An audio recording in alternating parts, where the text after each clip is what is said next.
10 વર્ષ પહેલાંનું જ ફ્રેક્ચર થયું હતું. ત્યાર પછી અમે કોઈ દવા નથી કરી. અમારું કામ નહોતું થતું કે કોઈ વસ્તુ ઉપરથી પાણી ન ઉચકાય, શાકભાજી ના થાય, કશું રસોઈ ના બનાવાય, કપડાં ના ધોવાય, વાસણ ના ઉટકાય.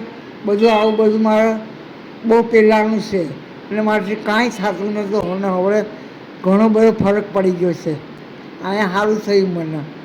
પેલા આખો વાંકો હતો, અત્યારે વાંકો નથી, અત્યારે સીધો થઈ ગયો મારો હાથ. તમે સીધો કહો, તમે મને નવી જિંદગી આપી.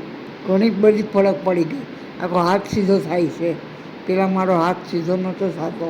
હવે બધું કરી શકીશ ને. બધું પાણી છે, પછી રોટલી વણી શકીશ, શાકભાજી કાપી શકીશ. પેલા કપાતી નથી, બધા શાકભાજીને કાપી શકીશ, બધું કરી શકીશ.